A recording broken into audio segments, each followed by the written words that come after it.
Hello, good afternoon. How are you? Let's see. So, just checking for Sandeep to join shortly.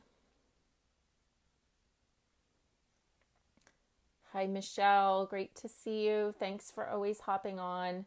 And also, I want to highlight I have some new background pictures here.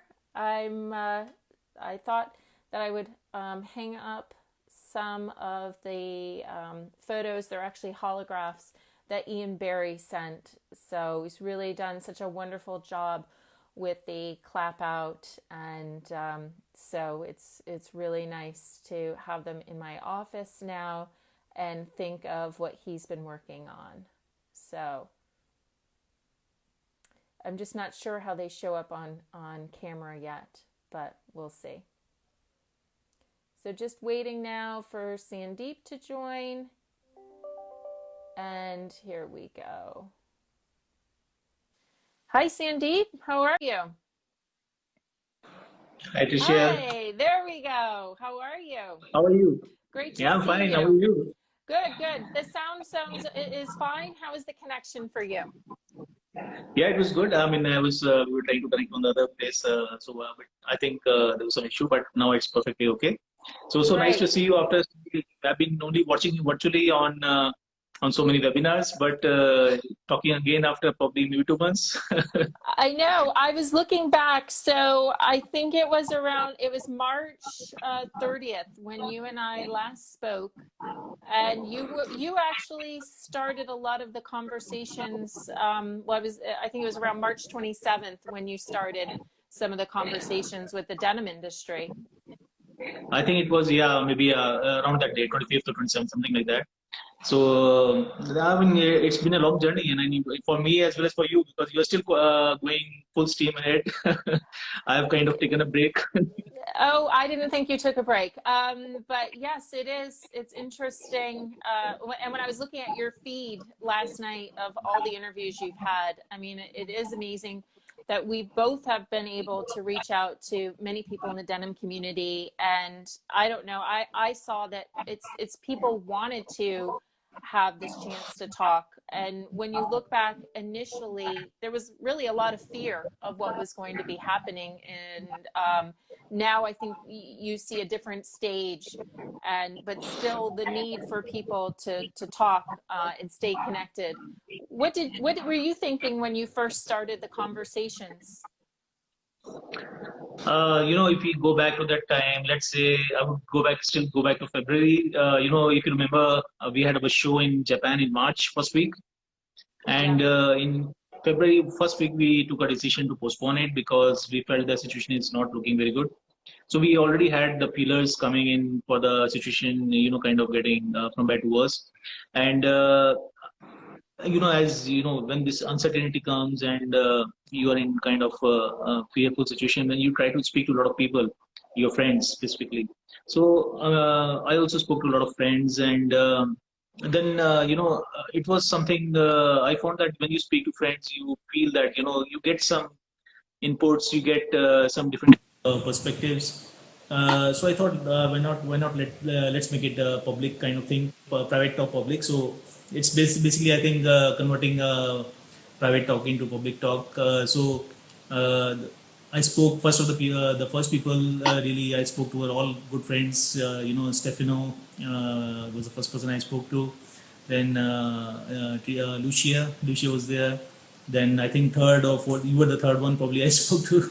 So it went off like that. So and I mean, then it continued, and people kind of got engaged in the conversations. So it was looking nice. So I think it was a good journey.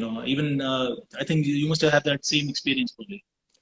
Yeah, I was just saying, I think we've all become technology experts in Zoom as well as Instagram Live and, Google Webinars. Hangouts and all of this other stuff. But yeah, just back on some of the interviews that you've had, what would you say were some of your favorite conversations? I mean, you mentioned you started off talking with friends and to kind of feel that comfort level, but what were some of your favorite conversations that you've had?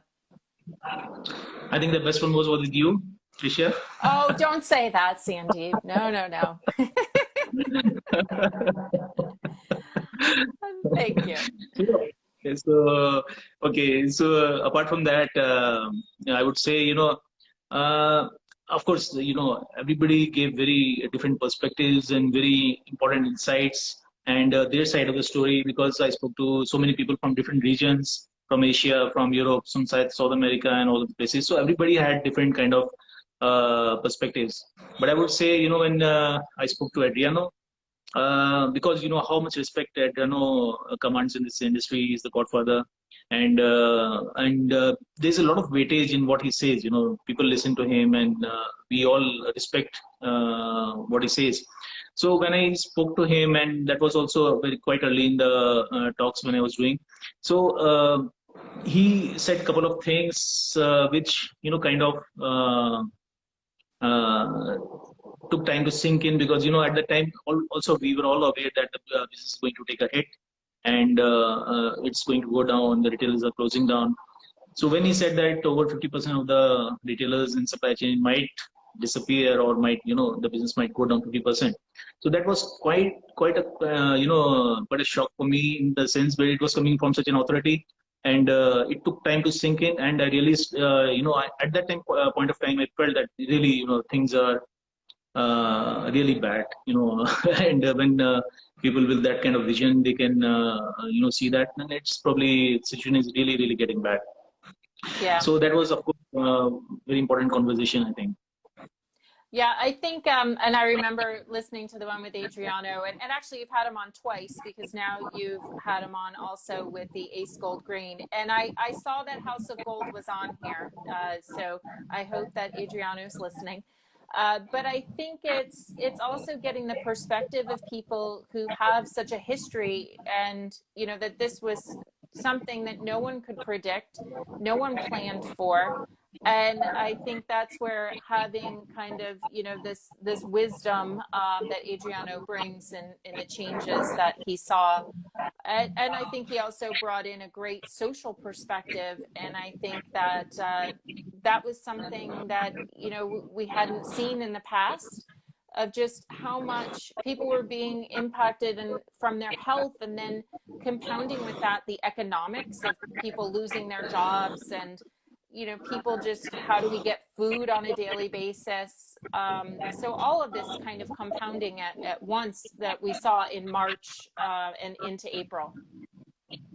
Yeah, and also if you see what the project of Ace Gold Green, as you mentioned, and of course Tencel is also involved in that.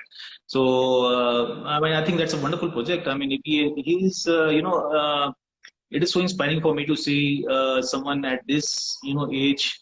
He's much older than us, and adapting to this new technologies, new times in such a way, and coming out with such innovative concepts. It's really inspiring, for the whole Yeah. industry. Yes, exactly. No, I think everyone was utilizing the time during the pandemic. I mean, for Adriano, many of us in the denim industry, I feel like it's a rodeo where we're always traveling to the next show, the next city, the next meeting. And for Yeah. once we were all grounded. And it wasn't just in one country, it was really around the world. And it's very interesting, and I always enjoyed in my Instagram live conversations of hearing what people were working on during this pandemic time. So I guess I want What to was your turn that. what was your favorite conversation? Well, my favorite conversation, very hard to say, because I feel like throughout each step, I have to say I enjoyed the conversation with Rowan, Rowan Hunt. I really liked getting the perspective. I also really enjoyed one of the first conversations I had was with Ebru from Artistic Milliners, and she brought a certain comfort level to it. Also talked with Rashid. So I enjoyed being able to understand what was happening in Pakistan during this time too, and how they were adapting. It's hard to say, but every week it was kind of like a fun thing. And we only make fiber, but I've kind of turned this into, with the support of our whole denim team and with Mohsen and Sadia, they've been helping out with all the production and graphics. We've really been You're doing having wonderful. a good time. Yeah. You're But doing wonderful. thank you. Thanks. And since we don't have the trade shows to meet at, it was really a great way. And for people that we're already in touch with, and as you said, you're already friends with these people, so you want to hear what's happening in their lives. I think that's very important. Yeah, it was very comforting, to hear what they had to say, and to see that, when you are seeing comments coming along and when you're talking and people are commenting and you see, their feelings coming out, that becomes, uh, very interesting. You feel attached to so many people. Yeah.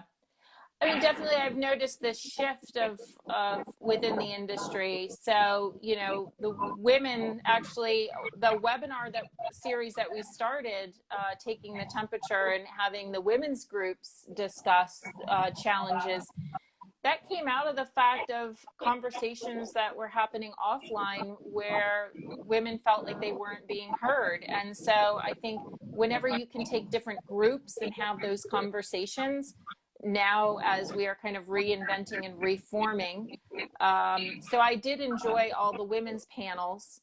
I was a little concerned about having 10 people in one discussion. That definitely They were was something I was large panels. nervous. Yeah. Now But you are capable of handling huge panels, I believe. the huge panel, the larger panels, and a part of it was like, Yeah. we want everyone to be in the conversation. We're not excluding anyone. We only want to include and have that dialogue. So the series that we did with the 4 women's panels were very rewarding, to hear what everyone was feeling at the time. And I also, when we started the discussions, we wanted to be able to document what was happening now. Because where are we going to be in 5 years when we look back on this time? It's nice to have it recorded. It's nice to have these conversations as a part of our denim history. And I feel like you've done such a great job with that, Sandeep, around the world with all of your contacts. Yeah, we have put all the records are there on our channels on YouTube or Instagram or, other sites also. So, I mean, I think even for, let's say all of us, when we look back for after, maybe even after 1 year, we hope that the situation will improve a lot in 1 year. And when we look back and we'll see, okay, we were in that kind of situation, 1 year back, it might be very interesting to watch what people were speaking at that time 1 year back. Yeah, definitely. So when we have our conversations, we've been asking people what they've been working on during the pandemic. But what, besides all of the interviews, what else have you been working on, Sandeep, during this time? So, Tricia, one of the keywords you must be also be getting from everyone is the digitalization. Is the keyword which is coming out of this pandemic. And we had actually been starting working on this for last 2.5 years, almost 3 years almost. And we had launched an application and web platform for last year, which is called Brands, where we wanted to bring the denim industry together in terms of the supply chain and the buyers, so that they can kind of interact with each other online. And the idea was not to replace offline interactions and physical interactions, but to complement them. Complement in the sense, we wanted that people should the suppliers should be able to sell faster. I mean, reduce the cost and time of selling, and the buyers should be able to reduce the time and cost of sourcing. So that was the idea. And that, but if you see before this pandemic, the digitalization part was quite weak. People were not really focused on that. They didn't want to put that kind of effort on that. So, but after pandemic, this lot of effort has been coming in. So on this platform, we see now almost more than 45 companies there from the supply chain who are there and who have put up their showrooms, and everything is there. So people are interacting there. So that it has come out well. But of course, the other project which I've been working, and because of which also I stopped these webinars and talks probably, or I wanted to focus on a virtual show. So we have seen, we've seen great work done by Kings 24 in this field, and we were actually wanted to come out with a different kind of concept where we wanted to replicate the what physical show in major elements of the physical show. So when you are going to a physical show, you are actually as a buyer, you're going to booths. You are there's exhibition area. You go to individual booths. You speak to them one to one with the suppliers. You see their collections. You interact with them. And on the other side, there are some trend zones where you go and see the trends. And on the other side, there's some talks going on, seminar areas are there. So all these elements are there in a trade show. So we wanted to Right. replicate that. And on this platform, which we are doing, we are launching this show on July 22nd and 23rd. It will be there for 2 days. So we have almost almost 30 companies already signed up, and we'll be giving them virtual booths, and the buyers will be actually coming in physically interacting with them one to one on a private basis. Plus, we will have all these elements of trend zones and stocks and other spaces in that platform. So Great. it is kind of so except for the physical touch part, I think most of the elements will be there. Yeah, this is definitely a challenge. So, what platform are you using? It's not something you developed. It's an outside platform then that you're working with. Yeah, it's a platform, but I mean, we'll give more details about it as closer to the show. It's kind of under wraps right now, so we'll come out with more information. But yes, it has been, we have been experimenting a lot on that, and we have seen that gives out very good results. And we'll be basically, we are inviting already buyers from around the world. And the good thing about this is that, in the sense we are kind of keeping it restricted. Only the people who have got the link to this platform will be able to get in, and so that the relevant audience is there, and the exhibitors and suppliers buyers can interact with each other in a comfortable way, and they know whom they are interacting with. So this is the idea. So this we have been working on, and let's hope it's an experiment, as all other things when we do for the first time, they're all experiments. So let's hope it comes out well. Yes. Well, it's just it. We have to keep trying new things, and lensing is going to be a part of your digital show in 2 weeks. Thank you. So That's we're good. That's nice. excited about that. And my colleague Arpit is on this Instagram live, and he is leading that. Yeah. And I think for me, part of the challenge with the digital show is actually knowing who's there. And so for many years, having a physical show, you know who comes into your booth. And that's why I think what you're working on would be very good to understand, exactly. You can say 1,000 people come, but a lot of times within the denim industry, we're talking to ourselves. And who do we really want to be approaching? And we want to approach the retailers and brands during this time. So I think what you're doing is wonderful. We also I've getting also, designers. Sorry. yeah. We also getting designers to associate with the show, so that we are they will showcase some collections, and their work services what they're providing, consultants and designers. So which I mean, the entire ecosystem, we are trying to create an entire ecosystem out there, and there will be some kind of fun also. I mean, for when you're getting bored, so probably there might be some fun activity also. Yeah. And so you're trying to bridge this across different time zones so that you also get European and American attendees. Tell us more about the timing. So this timing, what we have kept is, if you do look at Europe, Central Europe time, it's we have kept it from 7:30 in the morning till 5:30 in the evening. So that covers entire Europe, and that also covers, from our side, it becomes a little late, but not too late. We cover from till here till Hong Kong, from let's from Europe to Hong Kong is more or less covered. But if you look at the East Coast, US, for example, for your place, probably you might get, let's say, around 3 hours or 4 hours of time where you can, comfortable time without stressing yourself out. So we expect that, okay, buyers, of course, buyers, we don't expect buyers to spend whole 8 hours or 10 hours in a show. So even if they come for a couple of hours from different time zones, I think that will be good. So, but we have tried to cover major, so we cannot cover all the zones, of course, that's not possible. Right. So we have done it this way that we at least cover major parts of the zone. And European, US also a small part we've covered, and South America, Mexico, and all this will be covered for a couple of hours. But of course, Europe is entirely covered, and Asia is more or less covered. Yeah. So We in even a have year, Japanese exhibitors. We even have Japanese exhibitors. oh, you do have some. Great. Good, good. And so in a year from now, do you think you'll be back to having physical shows and still incorporating some digital? Do you see it as a hybrid model? What do you think? Yeah, I think physical shows are definitely very important. I mean, we cannot replace them. If the time, the corona, the disease permits us, all of us, physical shows cannot be replaced. That I agree firmly. They have a value which cannot be really created by virtual shows. But yes, uh, till the time these problems are there, we have to go with virtual shows. But even after this resolved, maybe there has to be some kind of, as you said, hybrid models where we kind of have a physical show as well as virtual show together, something like that. So which adds more value for both the exhibitors and buyers. So that is definitely a possibility. Right. Yeah, I mean, because what I'm seeing is that the shows are perhaps going to be more regional, and then you need to have some kind of digital component.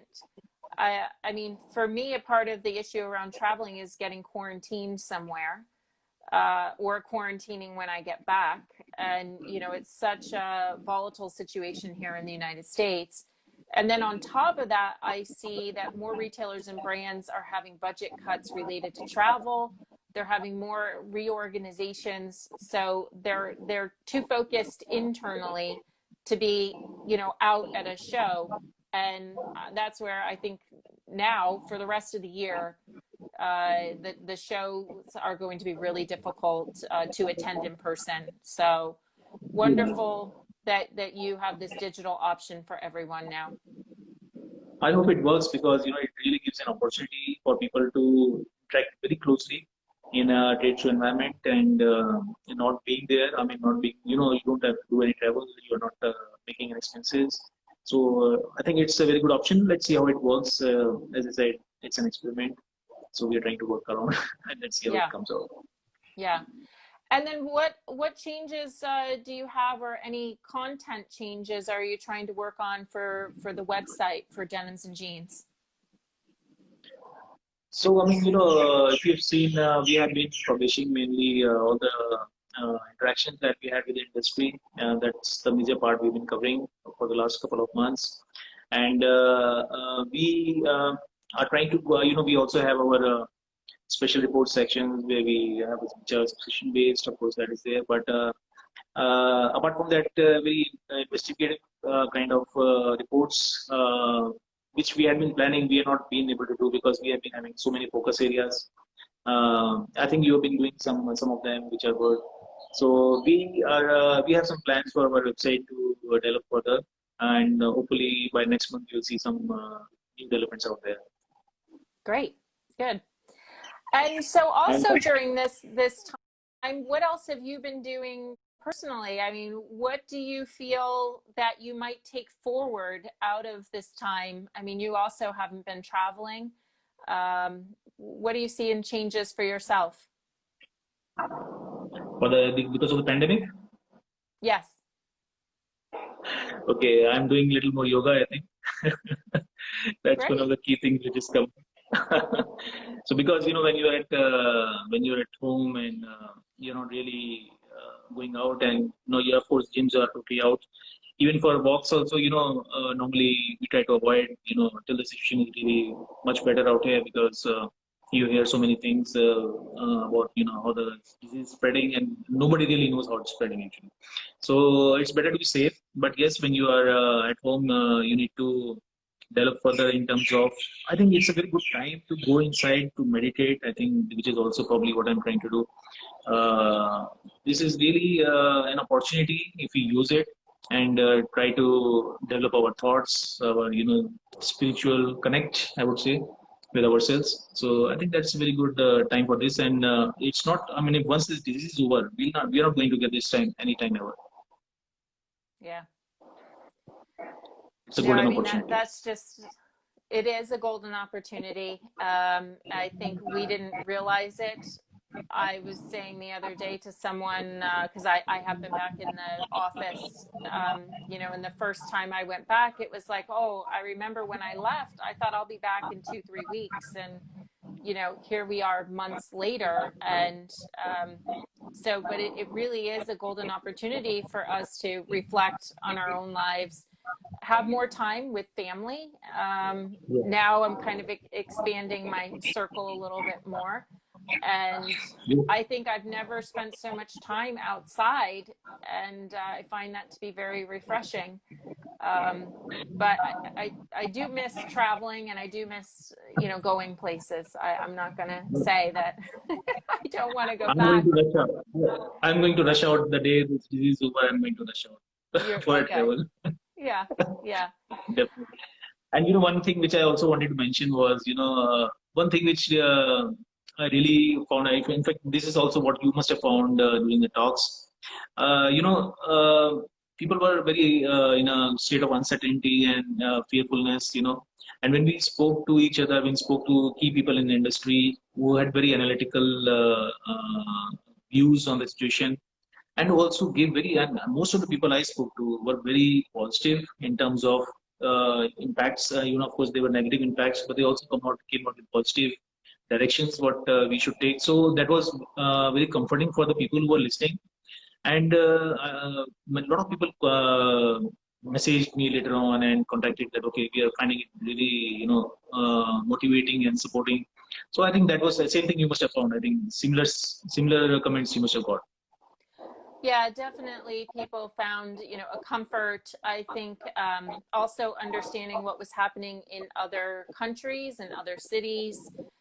Or I found too that for some people, where if they were ahead in Asia, how did they manage it? How did they go out for groceries? Or what regulations were happening. And I think also a lot of it is you don't necessarily trust what you read or see now on the news. And so we were able to give that real life, real time, what's happening. And that I think gave people a lot of comfort as they were navigating through this time. So Yeah. I think both of us should be happy that we have done something positive during this time, Yes, which, for sure. which, For sure. I'm which has very benefited happy a lot of with that. people. Yeah, no, and it's been great. And we have, I have to again say, we have such a wonderful team, the Denim team, in putting these things together. And, Michael Kinnemont, who's also on our team, has been coming up with different conversations and helping out as well with some of the marketing behind it. And then Mohsen and Saudia, I mean, we thought, oh, we'll run Instagram and do some interesting things, but this turned out to be so much more than what we ever thought. And I'm just really glad that Lensing provides us with a platform to have Carved in Blue and to have these conversations. And that, I mean, it's not about companies, it's about people, and it's the people who make the difference in our business. And I think you could also agree that the denim industry is so unique with this aspect. It's very unique, and I would say, if you see, it's a very small family. Even if you see the people all around the world who are in the industry, it's a very small family. It's not a very huge family. You don't get lost. You know most of the Yeah, people. yes. You do know most of the people. And now it's how can we inspire the next generation, and how can we highlight, the future of where we're going together. So, and kind of this mix of the past and who will be leading us going forward. Yes, and I think denim, if you see, as you know, is very versatile fabric, and as an industry also, as a fabric also, I'm sure this will adapt very well to this situation. We'll come out with different solutions. We are already working on different solutions for it to adapt. Though we have, I think what I've been seeing is that we have lost a lot of sales in terms of because people are not using bottoms too much right now. The t-shirts and all this stuff is selling a lot. Athleisure wear and other things. So, but yes, denim is going to adapt to these categories. We're going to see that, and we'll see a stronger industry coming out in the next 6 months. Yes, that's what we should hope for. I think, definitely some of the changes that we're seeing now in working from home, very casual, this whole mix in the United States and definitely in New York, we will have that for a longer period of time and how that impacts what people are wearing. I mean, I have a closet full of dresses and I look at it and it's, I'm not going to wear that when I'm at home. And so how do we continue to design with comfort in mind, with versatility as people, are going through various activities because now their lifestyle has really changed in working from home. And I think I, lensing, sorry. So, yeah, yeah, no, so these are some of the changes, but I agree with you. Denim will still find its new spot within these changes and take on, I mean, we talk about this as the modern definition of denim, and maybe it's even having more knit indigo. I could see that happening as a greater trend. But all of this evolution, I mean, denim represents the mood and the people of the times, and we will come up with a new definition. And I think the people that we're talking to through our webinars and Instagram lives are the people who are making this happen. absolutely. And I think, lensing is very well placed to make a very strategic contribution to the industry, because you address two key concerns of the industry right now, which is sustainability as well as comfort.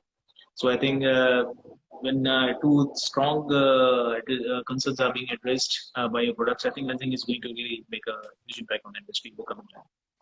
Great, thank you for that. So I wanted to wish you well on your show coming up, and I look forward to seeing. I registered already. It was very smooth, Yes. very easy to register, and I look forward to seeing how you make this happen in your version of a digital show. I really appreciate the You have chance to to make kind up. of, yeah, I'll be there.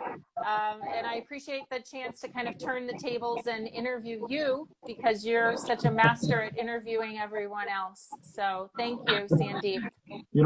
Interviewing is easier. I think giving an interview is a little more difficult. Yeah. Yes, exactly. So Yeah. thanks So everyone thanks. So I look. thanks for joining. I'm going to sign off with our little mini Jean and wish everyone well. And we actually have a webinar coming up today at 11 Eastern time, and it's freelancing is not a free ride. So check that out. You can go to Carved in Blue Instagram and you can find out how to register for that. And then we also have another Instagram live this week with Tony from Kings of Indigo. So thank you very much. Appreciate it. Thank you. Thank you, Bye-bye. Tricia. Take care. Bye bye.